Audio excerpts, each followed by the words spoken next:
Welcome back, everyone, including Ryan. Hooray! Yay! And also Olivia, who's here while we're recording. She's being very quiet right now, but if you hear some squeaky, adorable baby noises, you guys will know what happened. She's real cute. She is adorable. She's very cute.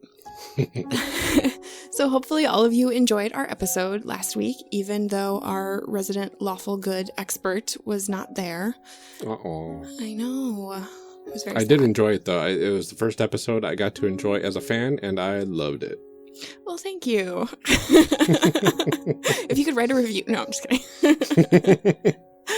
I want to remind everybody that if you, like Ryan, enjoyed our episode and or really like Tolkien's works, or you just want to know more weird stuff about elves, Jude's podcast, Athrabeth, will be releasing on Wednesday, which is in just 2 days. Ooh. So we will put links to their website and Twitter in the show notes, and I'm sure we'll tweet about it once there's an actual feed available. But I'm so excited about it. It's going to be real good. Yeah, it should be really awesome. Also, in just a couple days ago, September marks the beginning of International Podcast Month. As we have mentioned, I will be part of several different special podcasts releasing just for this occasion. We will be sure to tweet about them when they release, but to make sure you keep up with everything, please visit internationalpodcastmonth.com and subscribe to the I Am Here, that's HEAR, podcast feed. And also, the episode that is releasing today should be one of my episodes, so go check that out. It'd be really awesome. It's very exciting. Mm-hmm. With Ryan finally back, we get to read a review again. Woohoo! Yay! So a reminder that you can leave them for us on iTunes, Facebook, etc. We always really, really appreciate it.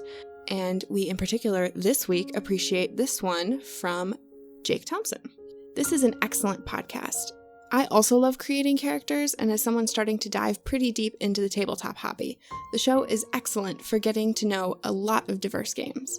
And beyond that, the monthly Character Evolution Cast episodes are wonderful, in-depth discussions of role-playing techniques and adjacent concepts. All in all, it's wonderful. Oh, thank you so much, and that review is wonderful too, so... And probably you're wonderful. I'm going to go ahead and assume that you, Jake Thompson, are also wonderful. I am also going to assume that. Well, everybody, with all of that out of the way, please enjoy the episode.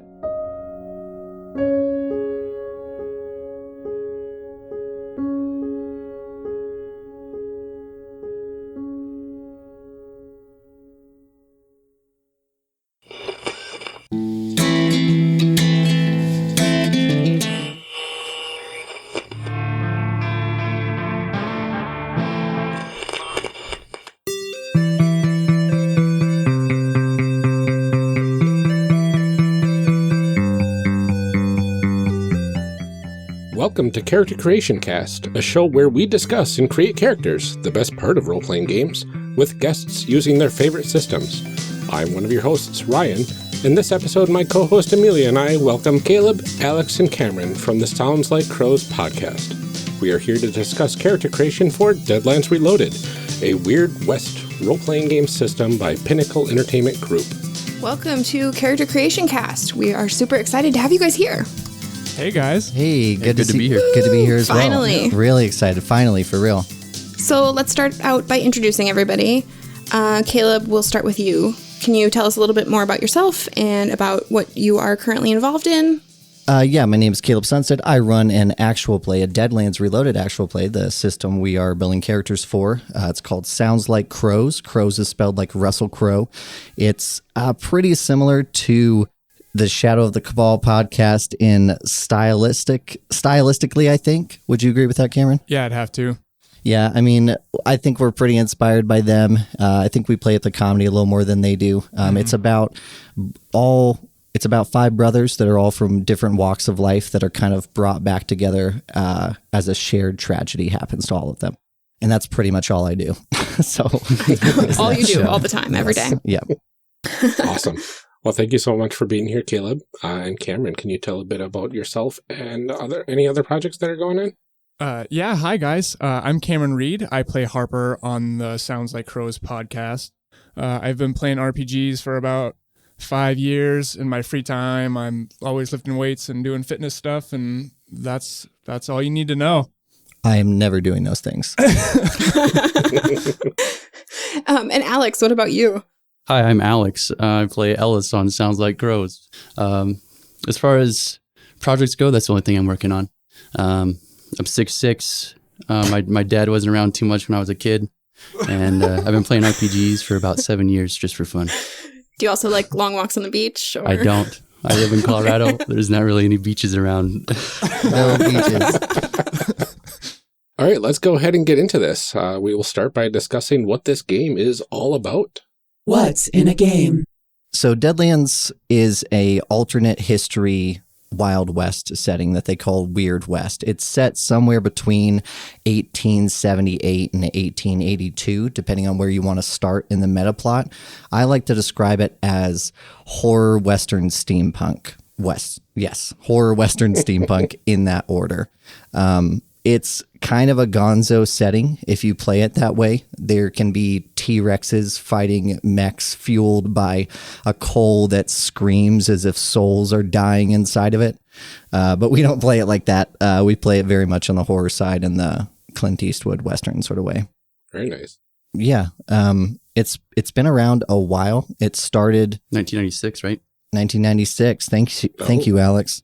There's Deadlands Classic, which the Savage Worlds system was kind of inspired by. And then they made Savage Worlds, which is the system we're in. And then they made Deadlands Reloaded for it, which is the setting and also the system we're playing in.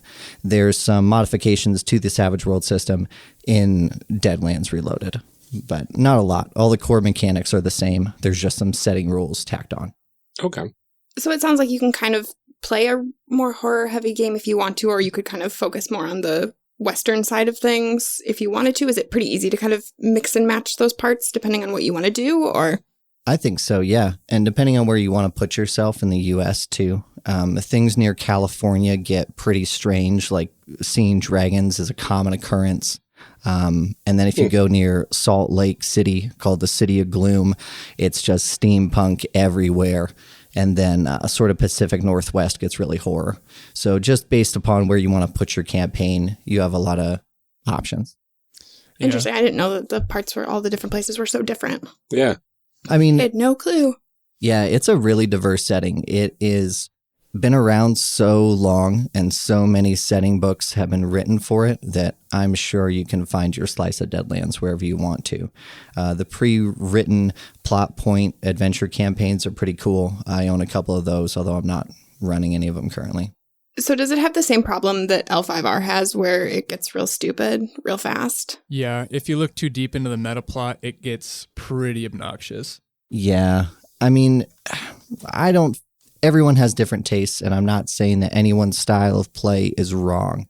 However, I feel like when you are creating characters that are larger than the player characters and almost seem like the main characters, that's kind of a problem. You know, if you want to make a king that's super powerful, that's a quest giver sort of NPC type dude, I think that makes sense. But the way it's sort of portrayed is here's a lot of people that are way cooler than you that you can't possibly take down. And here's the cool things they're doing while you show up and try to shoot them. I don't know. I feel like that's kind of Savage Worlds in a nutshell, though. As a character, you Yeah. never really feel like a hero. You feel like you're scraping by every day, and at any moment you could die. You know what I mean? Actually, yeah, that's true. I've never thought about it that way. But if you look at it from that angle, maybe that's a specific design choice they wanted to make, is that you're not the heroes in the world. I like those types of games too, to be honest, where you're scrounging and tracking provisions and stuff. Yeah.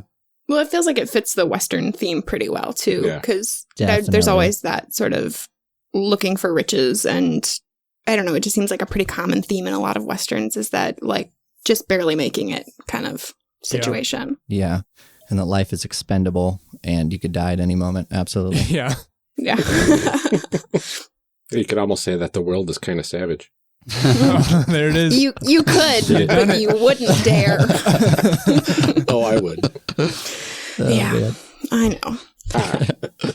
So aside from the core rulebook for this game, what else do you need to play it? Yeah, you need like you said, the core rulebook for Savage Worlds costs $10 anywhere, and then just get the Deadlands Reloaded Player's Guide, costs like $20, so $30 total. I think it's a pretty easy to. You might need entry. like the GM manual because there is some stuff, even in like character creation in the Player's Guide, that mentions like tables and stuff in the GM manual. Yeah. The Marshal's Handbook is what it's called. Marshal's Handbook, yeah. But you can also kind of find that stuff online. So Yeah, that's definitely. like $20 too. Yeah, definitely. You can find the PDFs for pretty cheap online, Drive-Through RPG and stuff. So Yeah. Marshall's Handbook, Player's Hand Guide, and Savage Worlds Deluxe Rulebook. Don't forget a pack of cards. Pack of cards. A bunch of Poker poker chips, chips. dice. And a full set of dice. Yes, uses every die you have except the D100 maybe. And you're going to need internet access to look up all the ambiguous rules that are in there.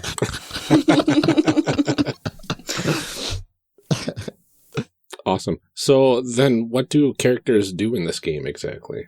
I think it can vary. I think Savage Worlds, specifically Deadlands, has a good focus on smaller stories based around like small groups of characters, but you can do a lot with it. I feel like it's a pretty heavily combat-based system, so most of the time you're going to be getting into conflict and shootouts of some type. But the kinds of stories that you can tell are pretty varied. You can go anywhere from like mad science, time traveling kind of stuff if you wanted to. You can stick with just the traditional Western stuff. Horror games do well in Savage Worlds. I think it also handles very fast action movie-esque games very well. I have to agree. Yeah. A lot of the mechanics are very fast-moving and reward that style of gameplay for sure. From what I've listened to of your show too, it seems like combat goes pretty quick too, which Yes. I like. Yes. Because I don't like to take forever with that. Mm-hmm. Those that are more skilled in the system than me say they can get through 4 or 5 combats in a 3 to 4 hour session easily. And I could definitely see that. Initiative is crazy quick. If people know what they're doing, the turns are very quick. They definitely focused on that for sure. Yeah, I feel like that's an attractive quality for me because I've been playing L5R forever, and those combats can get really bogged down and like take forever, especially the more people that you have at the table, which you guys have a pretty big group too. I think it's definitely. I think we played with like 7 people or something like that. Yeah. We play Theater of Mind, but it's pretty clear that it's meant for a table with minis. It's fast paced. It's a lot faster than any other system I think we've played. Yeah. Even at high, the nice thing about it is like lots of systems, the higher level you get, the longer and longer combat takes because there's more and more stuff you can do, more attacks you get. But Savage Worlds doesn't really have anything like that. Yeah. It's kind of just like. If anything, people go down quicker. You never get more HP. You get more toughness. The system, you have 3 wounds, and on the 4th wound, you're knocked out. Yeah. It does take some getting used to if you're used to like traditional like D&D or Pathfinder or something like that. But once you get it down, it's really quick. So what would you guys say is unique about this system? What makes it stand out from other games that you've played? The biggest thing that I've noticed is that there are not any classes. Everything that you do to build your character is based on a list of edges, which are basically your abilities. So you don't have specific parameters to pick your abilities outside of basically what your character can do in terms of their attributes. So you have pretty much an open, white, clean slate to build your character however you'd like to do it. I think the way they handle attributes and skills is pretty unique as well. Instead of anything having modifiers to like a flat D20 roll, for example, or instead of building a pool of dice in which you get like more dice the better you are at something, your die type just increases. So you can be a D4 in something, or you can be a D8 in something, or a D12. And that makes it pretty easy to show new players how that works. In addition, it has acing dice is what they call it. I think commonly known as exploding dice, where if you roll the maximum value on a die, you get to roll it again and then add both of the values together. So you can get some crazy results where people are taken from full health to dead and can't do anything about it. I think just in general, I think there's a lot of room for creativity and I wouldn't say like rules bending, but interpreting the rules in a certain way, I guess, to kind of like to fit your play style or fit the game or fit the flavor of your character. Like Cameron said, there's no classes, but through edges and things of that nature, you can pretty much build your character however you want. And even down to like the spells in the spell book are very general descriptions. It's not like Firebolt, where you shoot a fireball. It just says like bolt. And you get to pick what you want that to look like, how that, how your character produces that, things like that, which it does very well. And I think it's more character driven than some RPGs too. There's a lot of emphasis on the character building process, and like D&D, you don't have a section where you pick what's wrong with your character. But in this, there is. Like, people don't really think about that too much, but I think it's pretty cool. Yeah. Yeah, it feels like what's in there is really flexible. Exactly. So even the things that are in there, you have, a certain number of options and things that you have to pick, but it feels like you can kind of mix and match, and any of those things feel like you can kind of flavor them how you want it to. Yeah, which I think is something most people do in most systems anyway, but it's nice that it's baked into the core mechanics of the game. Yeah, I agree. Kind of like a forced homebrew in a way. Exactly. Yep. Yeah. That's pretty cool. Awesome. Yeah. Well, we talked a bit about the history of the system earlier. I was just kind of curious as a follow-up to that. You said the meta plot kind of has been building up over time. Does that go all the way back to the beginning from Deadlands, the first edition? I believe so. I am Wow. not super familiar with Deadlands Classic, unfortunately, but all the major characters they've made up for their world transition between both. Anything that occurred in Classic, they kind of recap in the current books for Reloaded. But if you wanted to, you could definitely go back and read comic books dating from like 98 or something to now. Oh, wow. I was going to ask, how is that meta plot put out? Is it through like supplement adventures, or is there like fiction? How do they put that out into the world? Man, everything. They've got novels, they've got comic books, they talk about it in the plot point campaigns, and then there's some like one-shot adventures that add on to it too. Oh, wow. Yeah. So That's a lot to keep track of. yeah, man, which is why I mostly ignore it. I'm sure if you've been around in the Deadlands scene for, that many years, I'm sure it's incredible to you. That's really, really cool. But, we only got into it maybe 6 years ago. So, and I wasn't too heavily invested when I first got into it. Is it still continuing? Is that still going on? Are we making more plot? Yeah, it's still kicking. I think their last plot point campaign released last year, maybe. Yeah, I think right now they're working on some other settings and other stuff like that. But as far as I know, they still have stuff, cooking.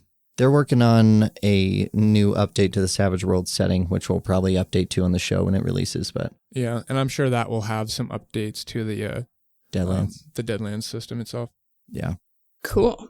So before we go into the actual creation of characters, we usually like to cover a couple basic terms that people might not be familiar with, so they know what we're talking about. And this game has a lot. Yeah. Yes. I want to start with attributes. Can you guys explain a little bit about what those are? Yeah, so attributes are like your basic ability score modifiers that you would have in any basic RPG. They include agility, smarts, strength, spirit, and vigor. Agility is, dexterity, agility, how well your character moves, how quick they are. Smarts is obviously intelligence. That has a lot to do with like investigation, notice, and anything that basically requires any level of intelligence is wrapped up in there. Strength is, strength. Every game has strength in it in some way, shape, or form. Spirit is basically a combination of like wisdom and willpower, kind of. And in Deadlands specifically, it's useful because it's linked to guts, which is your fear check. Whenever you encounter anything unnatural or supernatural, you have to make a guts check. And if you fail, there's a possibility you could go insane or you could have a heart attack. Yeah, it comes up a lot. And then the final one is vigor, which is your constitution/toughness. Yeah. It doesn't have any skills associated with it. Mm-hmm. Yeah, I thought that was interesting when I was looking through. I was like, nothing keys off of that. So it's just like a straight roll whenever you have to make those. Mm-hmm. Yeah. And your toughness is based on it and how we can get into it more later, but how damage works is you'd roll damage and you'd roll against their toughness. And if you get 4 above it, you deal a wound to them. So that's a difference between being killed or staying alive. Well, in my case, it wouldn't have mattered how high my toughness was. No spoilers, though. Alice is alive still. So like I maybe should have put more than a D4 in that. I don't know, because honestly, I don't know. We'll get into that later. Maybe. Especially like when things start to get swingy too. It's hard to like, The thing is, like everything you invest into vigor, like every die type you invest into it, only increases your toughness by 1. And in Savage Worlds, it's kind of like, it doesn't really matter that much. Like 1, because of how much like dice blow up and stuff like that. Usually they're gonna beat you by like, I think Ellis had like 20 over his toughness. Wow. So that 1 wouldn't have mattered in that situation. Right. Yeah, that's fair. Skills. They're a thing in this game. They are. They're a thing in every game. Hey, you want to field skills over there, Alex? You're not doing anything. Yeah, sure. I can field some skills, Caleb. What do you got? So skills are just like in another system. You would have skills like in D&D 5th edition. They have like, intimidation, athletics, that kind of thing. So it's the same in this. Each skill is linked to an attribute. And if you want to increase that skill, you have to buy into it. So it's a little bit more difficult to have like a wide range of skills in Savage Worlds. You can't just be like, oh, I have really high charisma, so I'm good at all charisma-based skills. You have to buy into individual skills. You can't just have, blanket all the charisma skills. So you really have to think about that during character creation. You kind of have to try and plan out what you want your character to be good at. And you also want to buy those skills. We might get into it later. You want to buy the skills. It's more efficient to buy them during character creation than later on because it costs more points. And yeah, skills are essentially you want to pick attributes that are linked to the skills you're going to want to buy later. Right. So if you have a D4 in smarts, if you want to buy over a D4 in any skill that's under smarts, then it will cost you more points than if you were just buying up to what you have in smarts. Yeah. If that makes sense. So when you buy into a skill, do you start at D4 and the first point takes you to a D6, or do you start with nothing and the first point takes you to a D4? Yeah, that's the thing. You start with nothing. So if you're untrained in a skill during the gameplay, you'll roll a D4, but you have to subtract 2.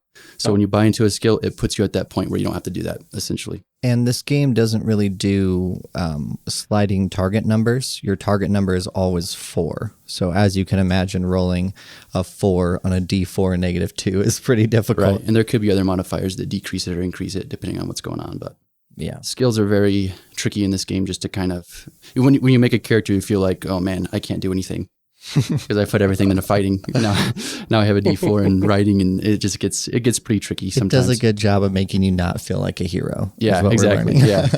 Now you can, like as a DM, or a GM, you can decide to like start your players at higher levels. Kind of. They don't really have a level system, but they have ranks, and so they'll get more options for skills and edges and stuff. But Caleb didn't do that for us. Nope. Well. He doesn't love you. No, I really don't. It's like, well, I think you can love and hate someone at the same time. That's true. That's true. You want to know more about that? Just listen to Sounds Like Rose. Stop. That's a shameless plug. I'm sorry. No, that really sums that up, doesn't it? I love you, but man, I hate your guts. Yeah. That's the show. That is the show.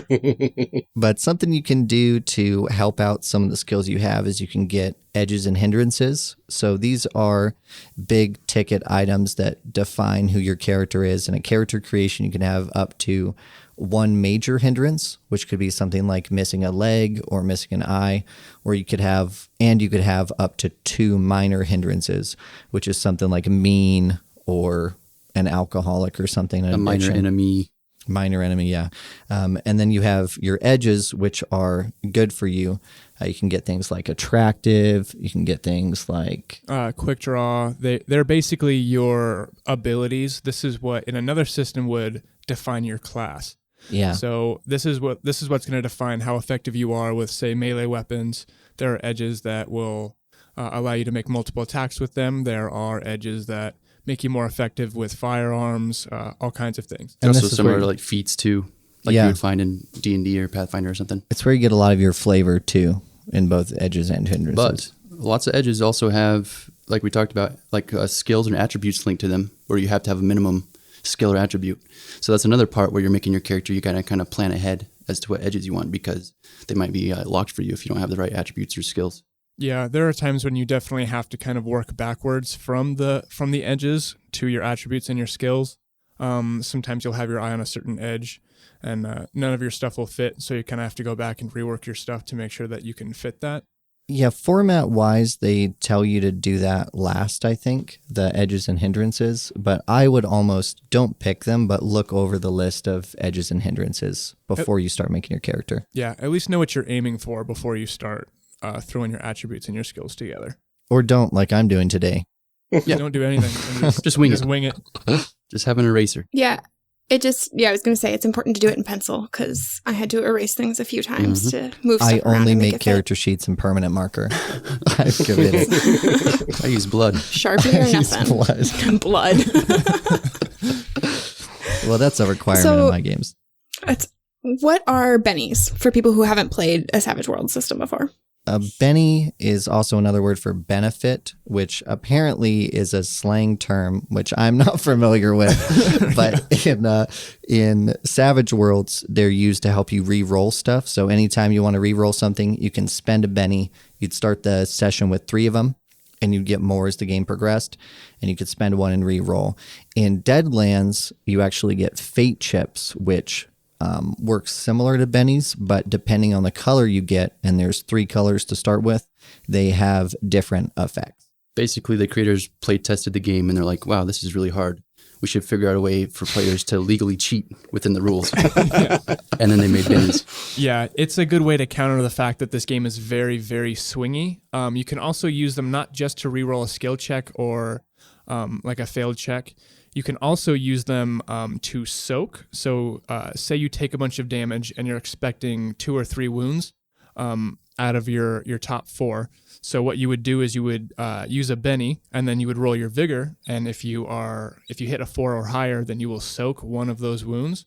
So it's a good way to kind of counteract the fact that somebody can just do 15 damage to you. Yeah. And you can, if you're lucky, you can negate all of that. That's probably the smartest use of bennies is to soak, unless you get snake eyes on something, because that's a whole thing. Yeah. Some other terms you might want to know are shaken, which occurs when you're shot at and your toughness is beat, but they don't get a raise over your toughness. You're just shaken. It means you're kind of like staggered, stunned, and you can't do anything on your turn unless you make a spirit roll. That's another reason spirit's important for combat specifically. I should touch on raises too, shouldn't I? Mm-hmm. So like I said, the target number is always 4 anytime you're rolling dice. There might be modifiers, but the targets are always 4 unless you're attacking someone in melee. But if you get 4 over that, so if you get 8, for every 4 over that, you get a raise. And a raise when you're shooting somebody could deal extra damage, but a raise when you're intimidating somebody could mean that you're getting more information that you asked for, or if you're gambling, maybe you win more money depending on how many raises you get over the target number. And those in this game happen automatically, correct? Like if you roll over that number, correct, you get that. There are some systems. You don't have to call it ahead of time. Yeah, there are some systems, that are pretty bad at doing that sort of thing, that you have to call them beforehand. I don't know what those systems would be, Amelia, but yeah, or like who would want to play a game like that? Right, or... I can't imagine. It's a bad mechanic. Yeah. This is a tangent, but are they fixing that in Fantasy Flight's version? Do you know? They are. Yes. Okay. Thank God. Yeah, I'm pretty sure. I don't think that you can make raises. Okay, cool. Heck yeah. Yeah, it's good. Anything else that you guys think is important that people know? Alex is 6'6". He does not like long walks on the beach. And he doesn't play basketball, so don't ask him. Don't ask him. Hey, how's the weather up there, huh? Don't do it. There's also powers, which some of us might get powers, which are Deadlands and Savage World's term for supernatural abilities. So if any of us are a blessed, huckster, shaman, mad scientist, we'll get powers. Yeah, master. This is the Savage World spellcasting, basically. Thank you. It's a much better way to say it. No, swing and a miss, Caleb. Don't worry, I got your back, dude. Good looking out. This one time he has my back. Wow. I think. Oh, goodness. All right. Well, if there's nothing else to cover, why do we go ahead and make some people? Woo! Yeah. Exciting. Cool. Let's make some people.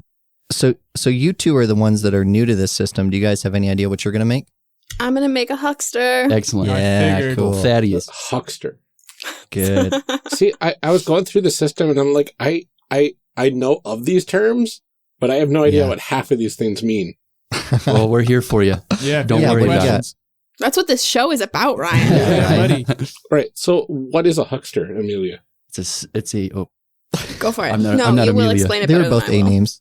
All right, if you want me to. It's a spellcaster who channels basically power from a realm known as the Hunting Grounds, right? Is it the Hunting Grounds? The hunting grounds. The Hunting correct. Grounds. To cast spells. So it's almost like demonic energy, and they all carry like a deck of cards to cast their spells. It's kind of like their spellcasting focus.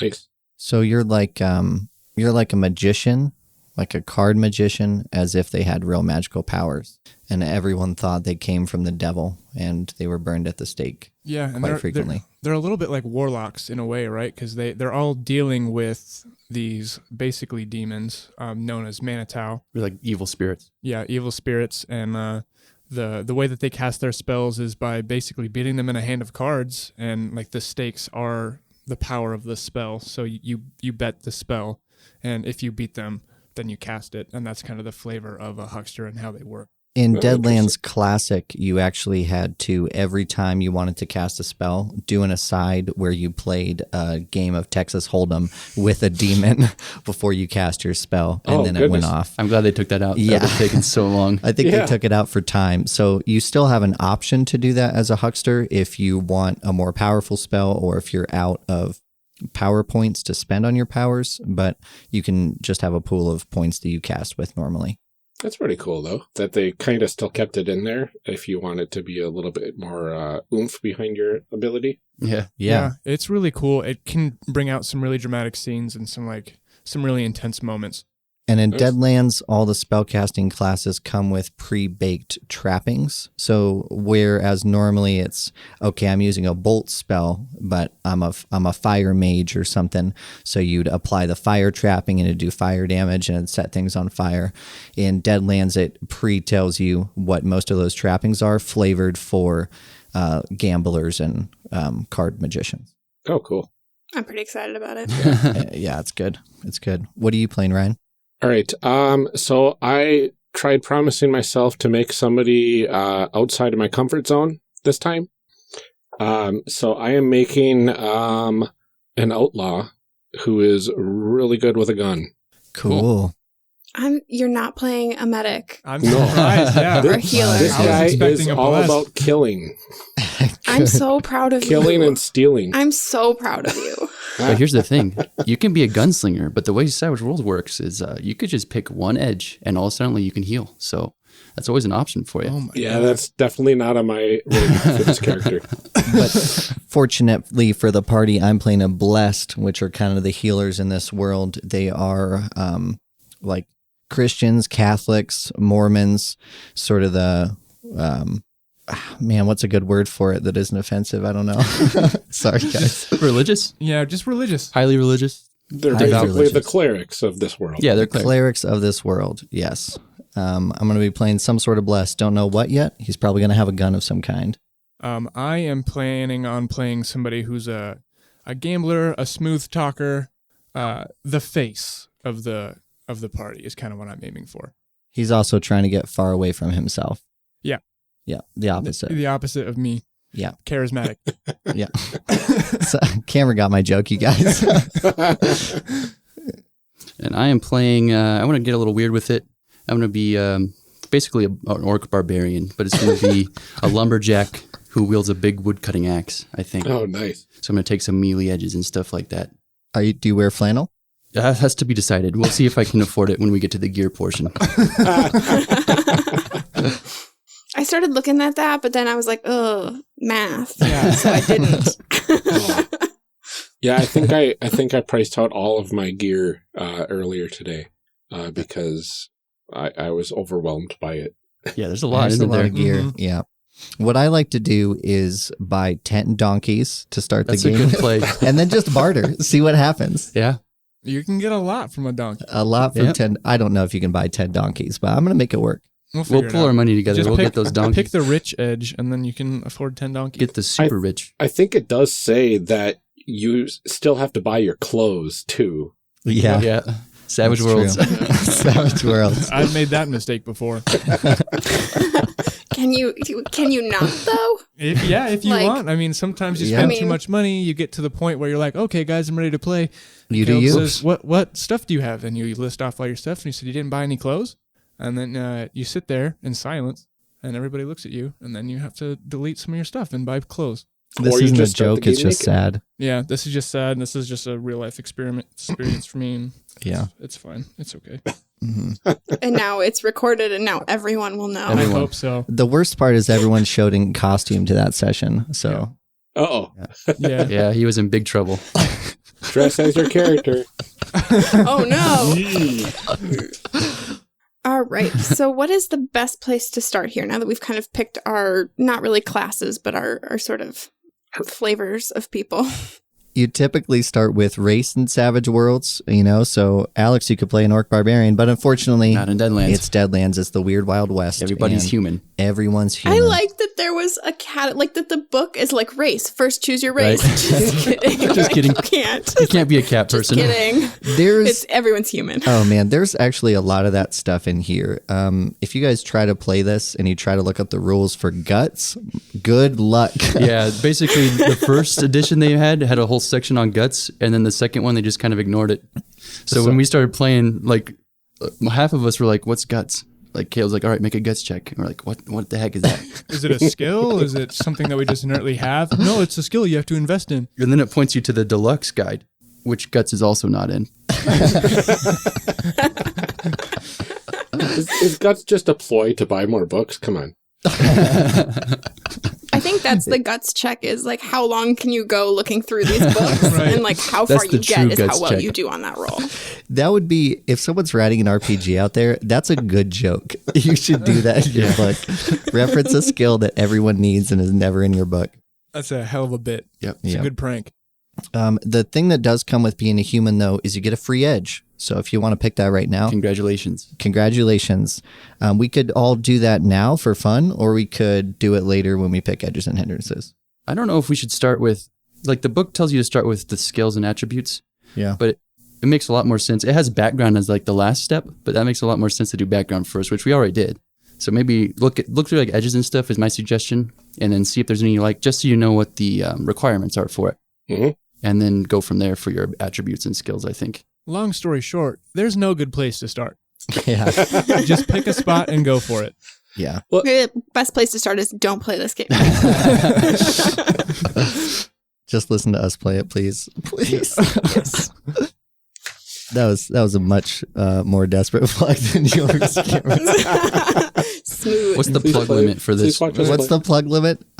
2 a minute. 2 a minute? Okay. Yeah. Do you guys want to start with attributes? How do you feel? I mean, I have a pretty good idea of what types of attributes I'm going to be after. So, I mean, Yeah, if you guys feel comfortable doing that, I'm fine with doing I'm that. starting with the hindrances and edges myself.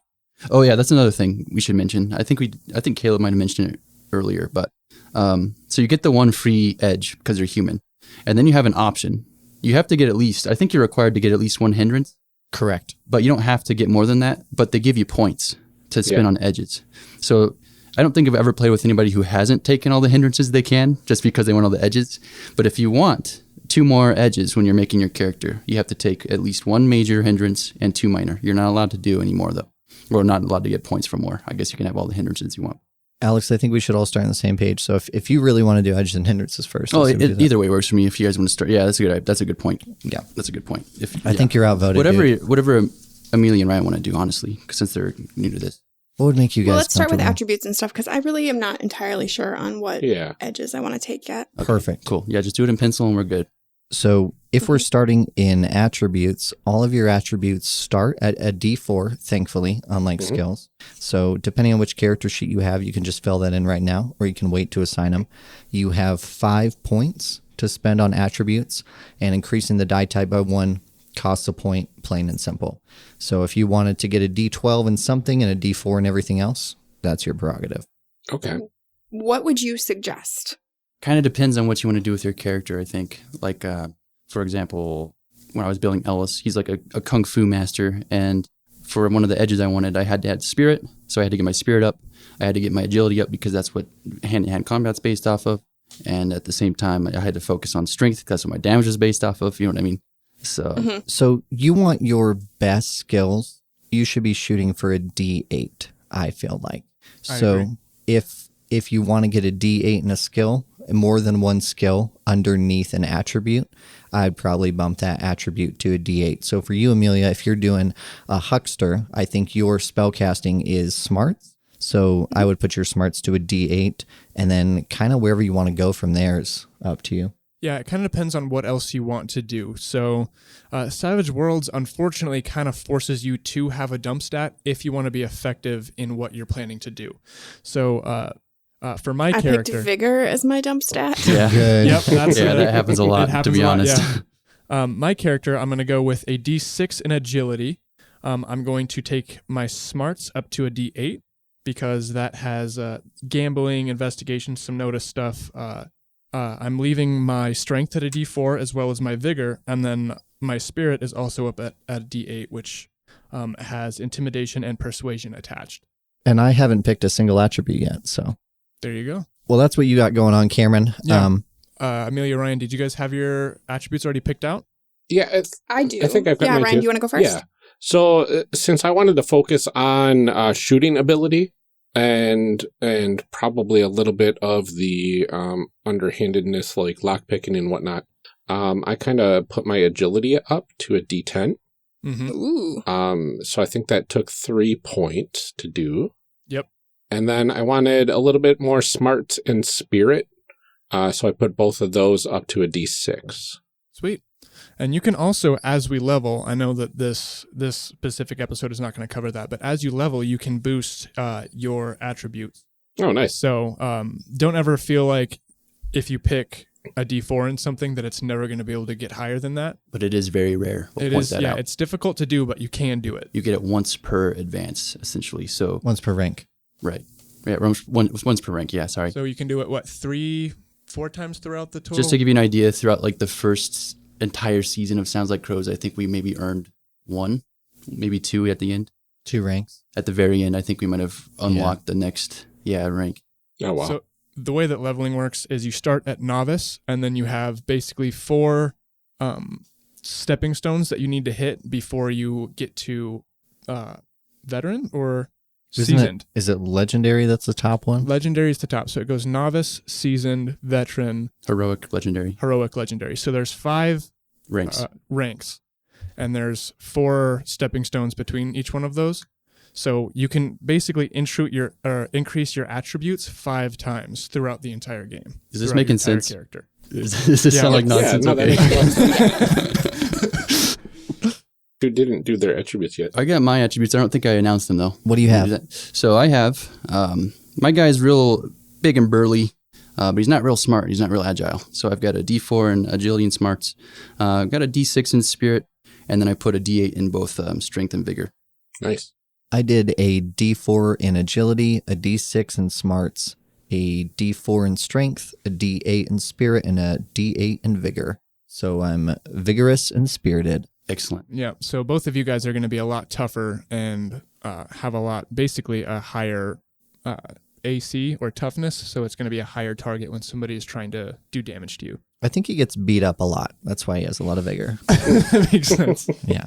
Just like got bullied real bad in elementary school. His whole life, I think. So Hey, that was my backstory. IRL. I was about to make the same joke, but better, Alex. Sorry. So now we move on to skills, unless anybody else has anything else. I don't think so. I don't think so. Here we go. We got 15 points to spend in skills. Yep. So same thing, except everything starts at nothing. So if you want to buy to a D4, it costs you a point. So for example, I need shooting. just a little bit. I want a D6, but my agility is only a D4, which is the linked attribute. So my first point to buy to a D4 costs 1. Well, instead it costs an additional 2 to buy to a D6. So I'm spending 3 points on shooting to get it to a D6. And I think it's important to note here that as you progress in the game, when you get advances, it costs you an entire advance to buy into a skill. So essentially 2 points. So it's much better to pick up all the skills you want when you're making your character, even if it's just a D4. And then later on, you can rank it up because it costs 2 points to buy into it, but it only costs 1 point to skill it up if it's equal or lesser than your... Interesting. Oh, that's good to know. That is good to know. Again, reinforcing the feel that you're just because trash. if you want to be skilled at stuff, it's just going to be like D4, D4, D4, and then fighting's going to be like a D12 Yeah. if you're me. Ugh. And to put that in perspective, I think Wyatt Earp has a D8 in shooting. Doc Holliday is a D12 plus 2. So, I mean, Wow, Doc Holliday. Doc Holliday is really good. Okay, so I'm picking, I spent 3 points on shooting so far. I'm going to do the same thing in fighting. I'm going to spend another 3 points on it. And then Blessed have a skill called Faith, I believe. I'm not looking it up, so if I'm wrong, listeners, tweet at me, Marshall Caleb. And I'm going to buy it up to a D8, which is what my spirit is. So that costs me 3 points, the same as buying a D6 and the ones that's over the attribute. And I'm just going to keep going, I guess. Do you guys have a list of the skills over there and have like a pretty good idea of...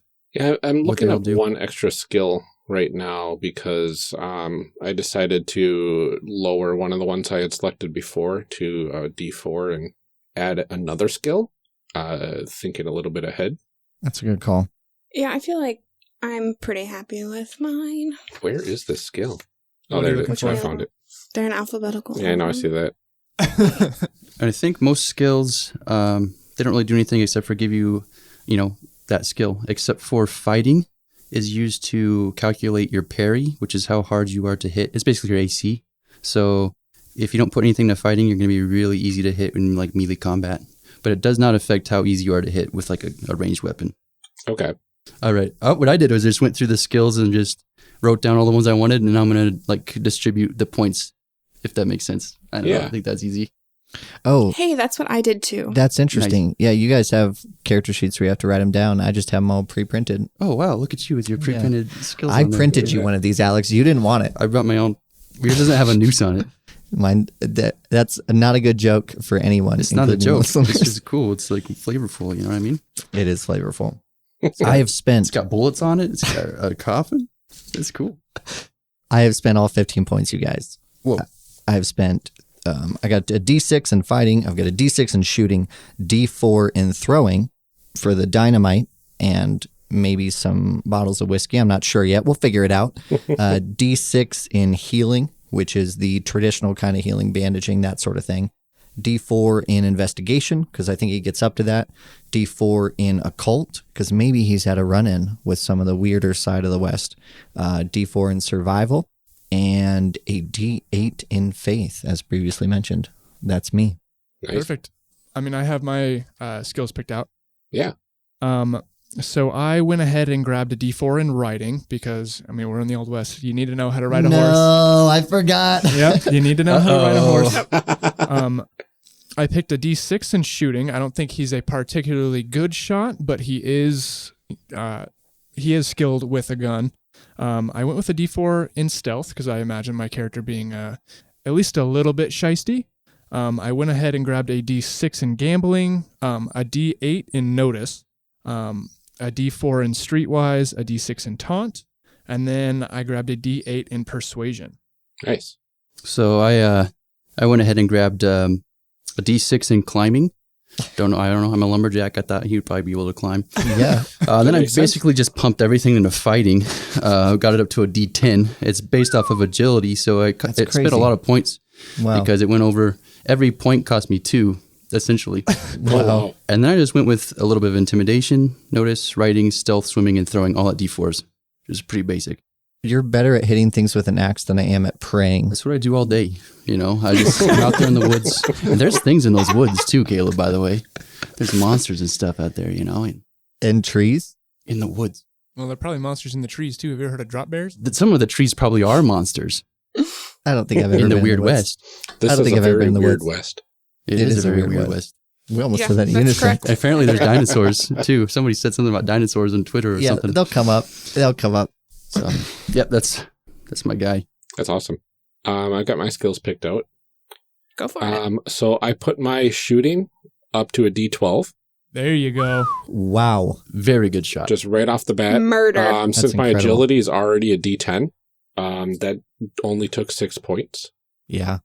I've got riding at a D4, lockpicking at a D4, gambling at a D4, fighting and guts both at a D4, and then I took taunt and intimidation both at a D6. Nice. I totally forgot guts. I did too. Yeah, I did too. There you go. I could That's how it maybe. gets you. I'm gonna have to erase some of these skills. Purposefully didn't pick guts because I imagine my character not really being familiar with the weirder side of the West and probably isn't used to seeing things like zombies or werewolves. I'm gonna fix mine and take guts right now. Well, there Yeah, you go. I, on the other hand, Yeah, I'm I'm gonna just do going that to too. change my skills. Yeah, feel free. I mean, you're not locked in until the episode's done, so. The only reason I'm doing it is because there's an edge I want that requires guts. I think I'm just gonna look it up real fast. I got rid of my survival. Can't make a fire anymore, but I can not freak out at the sight Oh. of blood. Well Just- done. Probably important for like a doctor dude. Yeah, probably. Yeah. Yeah. And I did my taunt and intimidation at D6 level because I believe I need it that high for a particular edge. Wow, very nice job. Wow, you're thinking Yeah, ahead. you got some foresight there. All right. Yeah, I'm probably gonna have to move some stuff around. I can't though. swim Me too. anymore. Yeah. I'm not good at swimming, and I can no longer be stealthy. But man, I got a D6 in guts. I'm glad someone else is garbage at this like I am, Amelia. It's yeah. I mean, That was harsh, Caleb. yeah. Are you talking about me? How I like to make characters is I like to show up to the table and then just kind of roll for stuff until I figure it out, you know. Figure out the background right there. That's not true. Actually, normally I pick like an actor in a show and I try to do a really good impression of them. Hey, I if think like that's the for a voice. separate portion of this podcast, Caleb. Well, maybe it is, Alex, but I don't have a character voice for this guy. That's fine. Caleb You've got time. We can. figure Caleb one puts a out. lot of By time then. into voices, by the way. They're very good. They are. He's pretty good. They're at good voices. Oh, thanks, guys. All right, so I picked knowledge occult Good. at a D6.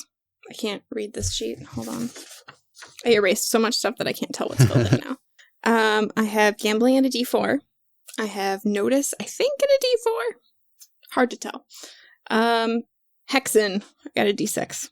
Good. Riding, I put it at a D4. Persuasion, I put it at a D6. No, D8. This is not good writing, you guys. Do it on a computer because you can't tell what you erased. Never. Mhm. I have a D6 in shooting and a D4 in guts and a D4 in knowledge history. Nice. Cool. Sweet. I think the only skill that isn't obvious would be knowledge occult, at least to me. It's used to make any sort of rolls about monsters in the Weird West. Come across a werewolf, you want to roll to know if you can kill it with silver, you roll occult. I had to completely redo my skill for one edge. What'd you change? So I kept the climbing at a D6. I had to keep the fighting at a D10, obviously. Have to. Have to. Intimidations is just at a D4. I had to get knowledge occult, so I got it up to a D6. That cost me 2 skills because I have to spend 2 points on it. And then I got writing, and I got my guts up to a D6 as well. There's only 2 things he's good at. Fighting. And knowing that werewolves Knowledge are occult. killed with silver. And also climbing. So punching werewolves then? I use a Ooh, axe. werewolf puncher. I should probably have a silver lumberjack's axe. You should I have a think. silver How much does that lumberjack's cost? axe. Yeah, good luck. Wow. How much does that cost? That sounds cool. You just go prospecting for some silver, you'll be fine. If Okay. I was your GM, I'd just let you have that, Alex. Excellent. Thanks, because this is my next character. Or like brass knuckles that are silver. Ooh, So silver. Ooh, that would be really knuckles, cool. I guess. That would be cool. Too bad it. For like For a, punching Too bad a werewolves. certain character who would have liked that is. Nah, it's spoilers. It's spoilers. All right. So if everyone's done with skills, I think we move on to edges and hindrances, right? I think so, yeah. Cool. So the way this Oh, wait. works, No, derived stats first. Derived stats first. Thanks, Alex. Yeah. So that is, I'm going to go. Those are super easy. Yeah, they're super easy. So your grit is just equal to your rank. So you should all have 1 because we're novices. Grit is added to your guts rolls as a flat modifier. That's useful because in the game, most times you're making a guts roll, there are negatives based upon how scary the thing is or how scary the region you're in is. So as you get ranked up and get more and more grit, you get better at dealing with the horrors of the Weird West. Oh, cool. For parry, it should be half your fighting plus 2. And that's the target number people would be rolling against you if they're in melee combat with you, trying to punch you, stab you, or whatnot. So if your fighting is a D4, then it's a 4 total. So mine's a D6, so that means mine is 3 plus 2. So mine is 5. I see. So it's half the max number on the die. Correct. Yeah. Okay. Thanks for clarifying. Awesome. Your charisma is 0 unless you pick edges or hindrances that affect it. So I'd probably leave that blank until we get to that point. And then toughness is half your vigor plus 2. So my vigor's a D8. So that's 4 plus 2. So my toughness is 6. And then your pace should be 6 unless it is affected by hindrances if you had one leg or you're slow, for example. So I'd leave that blank for now as well. Now I noticed that the pace is labeled in the book as 6 inches. Is that because they like to use like miniature battle map sort of Yep, combat? that's exactly it. It would be you normally would play on like a grid. Yeah. Where you have your inch markers, so you would calculate it by inch. I think it's a little strange that they did it like that as opposed to feet, because it makes it a little more difficult to play via theater of the mind or any other format. Also very clearly for American audiences because 1 inch is equal to a yard, I think. So 3 feet. Is that correct? In game, yep. Yeah, in game, yeah. Okay. Yeah, they So did a weird see- conversion on it, but The ranges and stuff on weapons is kind of weird too, because you'll see like range 12. So it's talking about 12 inches. So everything's like that inch system, the spells and ranged weapons and stuff like that. Here, I was thinking it was like feet or yards or something, I guess.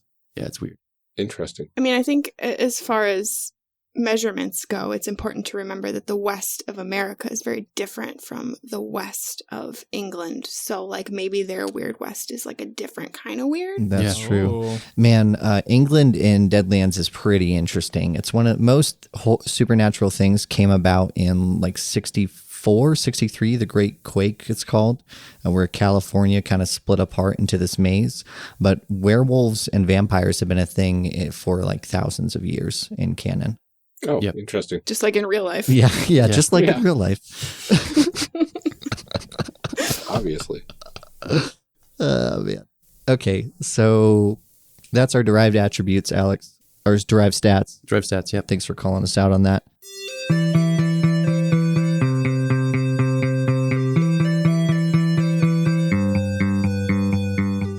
Thank you for joining us for part 1 of this character creation series. We'll be back in part 2, picking up right where we left off. Character Creation Cast is a production of the One Shot Podcast Network and can be found online at www.charactercreationcast.com. Head to the website to get more information on our hosts and guests, or even some of our character sheets. Character Creation Cast can be found on Twitter at CreationCast. I'm one of your hosts, Ryan Bolter, and I can be found on Twitter at Lord Neptune. Our other host, Amelia Antrim, can be found on Twitter at Ginger Reckoning. Music for this episode is used with a Creative Commons license or with permission from the podcast they originated from. Further information can be found within the show notes. Our main theme music is Hero Remix by Steve Combs and is used with a Creative Commons license. This podcast is owned by us under Creative Commons. This episode was edited by Ryan Bolter. Further information for the game systems used and today's guests can also be found in the show notes. If you like the systems discussed and wish to purchase them, links to the products can be found in the show notes. Also, check the notes or the website for cool stuff to go with each character, such as dice or mixtapes. Thanks for joining us, and remember, we find that the best part of any role-playing game is character creation. So go out there and create some amazing people. We will see you next time.